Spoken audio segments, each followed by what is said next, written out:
ஒரு நாள்ல இருக்கிறதுலயே அசிங்கமா இருக்கக்கூடிய நிலைமையில நான் இந்த வீடியோ போடுறதுக்கு ஒரு காரணம் இருக்கு.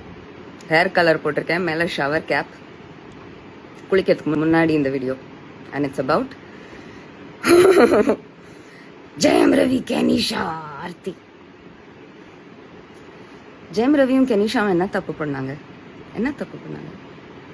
சினிமா உலகத்துல யாருமே பண்ணாத தப்பா ஜெயம் ரவி பண்ணிருக்காரு. எல்லாரும் கமுக்கமா பண்றாங்க. இது ஒரு வெளிப்படையா தப்பா மேபி ஆரம்பிச்சது இப்ப கரெக்டா தானே போயிட்டு இருக்கு. இவ்வளவு அங்கீகாரம் கொடுக்கறாரு அந்த பொண்ணுக்கு. All women don't you all want to be treated like her? Why can't you all be happy for Kenisha? இத்தனை வருஷம் ஒர்க் ஆகாத மேரேஜுக்கு ஒருத்தி அழுதுட்டு இருக்கானா? அவங்க யாருன்னு கூட உங்களுக்கு தெரியாது. You're taking her side. Who is that? Who is that ex-wife of his? What work of hers have you all seen except her Instagram photographs? You're just supporting her for her looks. அப்பனா நீங்க அவங்கள பார்த்து ஜொல்லு விடுறீங்க. என்ன தப்பு பண்ணா? யாரும் போடாத மியூசிக் வீடியோஸா போட்டாங்க. இப்ப மட்டும் உங்க கண்ணுக்கு அந்த வீடியோஸ் எல்லாம் உறுத்துது.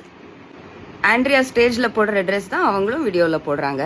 வித்யா வாக்ஸ் வயல்ல பாடுற பாட்டு தான் இவங்களும் பாடுறாங்க. உடனே பாடி ஆஃப் ஒர்க்கை டிஸ்கிரெடிட் பண்ணிட வேண்டியது. ஜெயம் ரவியோட work discredit, Kenishaa work discredit. அசிங்கமா இல்ல உங்களுக்கு எல்லாம்? பிளைண்ட் ஏதோ டார்க் ஏஜஸ் மாப் மாதிரி பிஹேவ் பண்ணிக்கிட்டு. ஒண்ணு, ஜெயம் ரவி அவர் பேர்ல இருந்து ஜெயம் எடுக்காம இருந்திருக்கலாம். That doesn't belong to your daddy, it belongs to you. யாருமே ஜெயம்ன்ற பேரை வந்து ரவி மோகன், சாரி, அவர் எடிட்டர் மோகனோடையோ ராஜாவோடையோ அசோசியேட் பண்றது கிடையாது. It is stuck to you. Just go back to that. அதுல ஒரு கிரிஞ்சும் கிடையாது. ஒரு பார்ட் 2 எனக்கு போடணும்னு இருக்காது. குளிச்சுட்டு வந்து I shall post it. Bye.